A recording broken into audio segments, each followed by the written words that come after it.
గారి రెండో కుమారుడు మార్క్ శంకర్ సింగపూర్ ప్రాంతంలోని రివర్ వ్యాలీలో జరిగిన అగ్ని ప్రమాదంలో సుమారు 15 నుంచి 19 మంది విద్యార్థులకి అనేక రకాల గాయాలు, 3rd degree బర్న్స్, ఒక విద్యార్థి ప్రాణాలు కూడా కోల్పోయారనే సమాచారం అందింది. ఆ దుర్ఘటమైన ఆ సంఘటనలో మార్క్ శంకర్ గారికి ఎక్కడ కూడా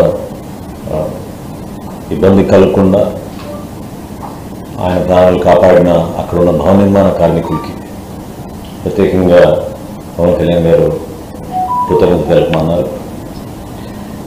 మార్క్ని హాస్పిటల్లో చేర్చి ట్రీట్మెంట్ కొనసాగుతూ ఉంది. కాళ్ళకి చేతులకి బర్న్ ఇంజరీస్ రిజిస్టర్ అయినాయి.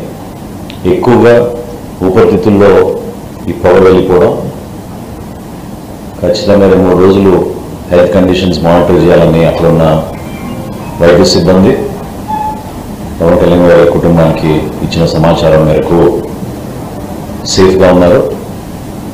అయితే ట్రీట్మెంట్ కొనసాగించాలి, ఎక్కడ ఇబ్బంది లేకుండా అక్కడ అన్ని విధాలుగా స్థానిక ఉన్న వైద్య సిబ్బంది వారి కుటుంబ సభ్యులందరూ కూడా జాగ్రత్తగా చూసుకుంటున్నారన్న సమాచారం రాష్ట్ర ప్రజలందరూ కూడా అందించమని పవన్ కళ్యాణ్ చెప్పడం జరిగింది.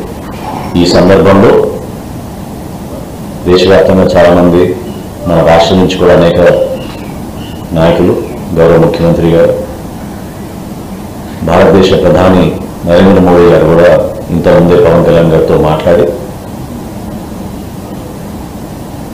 మార్క్ రికవరీ గురించి తెలుసుకోవడమే కాకుండా అక్కడ ఎటువంటి ఫెసిలిటీస్ కావాలన్నా స్థానికంగా ఉన్న హై కమిషనర్కి ఆదేశాలు జారీ చేశారనే విషయం ప్రధానమంత్రి గారు పవన్ కళ్యాణ్ గారికి తెలిపారు. మనస్ఫూర్తిగా ప్రధానమంత్రి గారికి జనసేన పార్టీ నుంచి, మా పార్టీ అధ్యక్షుడు పవన్ కళ్యాణ్ గారి నుంచి ఆయనకి ప్రత్యేకంగా ధన్యవాదాలు. ఈ విధంగా స్పందించి క్లిష్ట పరిస్థితుల్లో కుటుంబానికి అండగా నిలిచినందుకు ప్రధానమంత్రి నరేంద్ర మోడీ గారికి, రాష్ట్ర ముఖ్యమంత్రి చంద్రబాబు నాయుడు గారికి మనస్ఫూర్తిగా ధన్యవాదాలు తెలుపుకుంటున్నాను.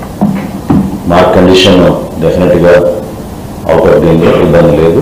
ట్రీట్మెంట్ కొనసాగించాలి.